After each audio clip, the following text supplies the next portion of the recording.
going to end the program. Personally, we and PIB as an institution is extremely happy and proud, privileged that Mr. Singh could join us. Mr. Singh, Mr.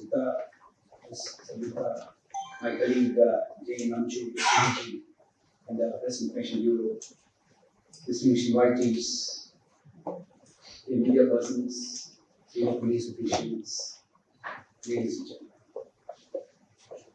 Very hearty welcome to this evening to this gathering. And I thank each one of you for accepting our invite and making this an impressive gathering. Before I go to the boundary duty that has been bestowed on me, let me direct a subject considering the importance of this evening for the other discussions.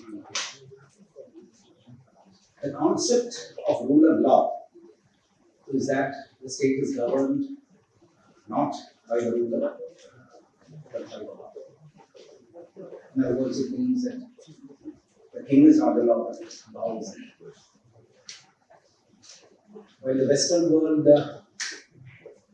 traces the origins of this concept to the first Roman Empire, the first Republic period of the Roman state, etc. We in India is also not totally unknown to this concept. Starting from Chanakya, Panchayati systems, Janavadas, etc. They've all been firmly rooted on the concept of rule of law, by maintaining that the king should be governed by the word of law. Coming to the modern days, this concept has been expounded by, or it has been attributed to the famous jurist Mr. PIB Guwahati, the jurist, that is the labor jurist and former professor of law in both Oxford and the London School of Economics, etc., which stands on three pillars, as you all know: the supremacy of law, equality before law, and predominance of the legal state. The Constitution of India, coming to our state, our country, the Constitution firmly intends the country to be governed by the law. It provides that the Constitution shall be the supreme power in the land, and the legislative and the executive derive their authority from the Constitution. Any law that is made by the legislature has to be in conformity with the Constitution, failing which will be declared invalid as per Article 13. Article 14 ensures that all citizens are equal and that no person shall be discriminated on the basis of sex, religion, race, or place of birth.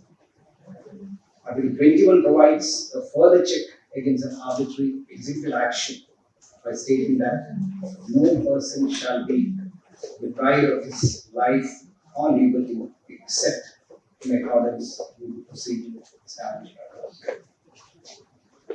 Friends, the reason why I slightly digest, or rather this elaborate introduction, before I take up the duty that's going to me, that is receiving a warm welcome to you all, was to stress on the importance of this gathering, the relevance of the points being discussed here, and the significance or the purpose of this meeting. Coming to the importance of this gathering, the meeting, as you know, we all know very well, is to set the backdrop on the enactment of three new criminal laws. Bharatiya न्याय संहिता 2023, भारतीय नागरिक सुरक्षा संहिता 2023 और भारतीय साक्ष्य अधिनियम 2023, which are to replace the Indian Penal Code 1860, the Code of Criminal Procedure 1973, and the Indian Evidence Act 1872. The three new criminal laws are scheduled to take effect from 1st July 2024. As far as the significance of this discussion points is concerned, because we widely stated and we all know that This makes these three new laws make a tacit or very well-informed departure from the colonial law points to that of Indianness, rooted in Indianness. The background of the enactment of these three criminal laws is or rather meant to define the state-citizen relationship based on which used to be on colonial prejudices and practices, whereas the new laws are based on the principles of access to justice for all. The three laws have hence been enacted to overhaul the criminal justice system in the country and make it more citizen-centric. As far as the purpose of the act is concerned, these kinds of meetings are an attempt not only to sensitize and generate awareness about these laws, but also to understand them from legal luminaries. People like Mr. Vikas are being invited only to throw more lights on the perspective of law enforcement agencies, and also to set the ground for looking into areas that will require further reworking. As it is stated that Indian system of law is not static, but of dynamic and ever-evolving nature. A lot of effort is being made by the government to publicize or to make the advances of this law informed by the people. The whole of government approach is being put into practice in this regard.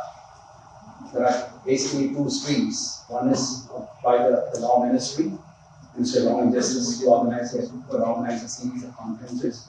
The very recent one was held in Guwahati, on May 18th and 19th, around the Ministry of Law and senior judges, legal luminaries, to train Chief Justice of the High Court for this area. I'm sure that at least a couple of these journalist friends would have been. And as far as the PIB, Press Information Bureau, the Minister of High is concerned, as you all know, PIB given the duty of interacting with the press, which is starting with the time of the member, it's referred to as the fourth estate, whose job is to talk about these acts to the public. So your understanding of the nuanced approach of this law, the differences between the earlier one and the current one, the purpose behind it are of supreme importance. That is why the PIB has been holding these kinds of meetings in all the state headquarters, Press Information Bureau, as you know, and the Ministry of Information Broadcasting has its offices all over the country. And we are having these kinds of meetings with senior resource persons, senior police officials, etc. in almost all the headquarters, state headquarters, even in the northeast and in all the 8 states we are having it. And I'm extremely happy that we have the presence of DGB here in this meeting with us.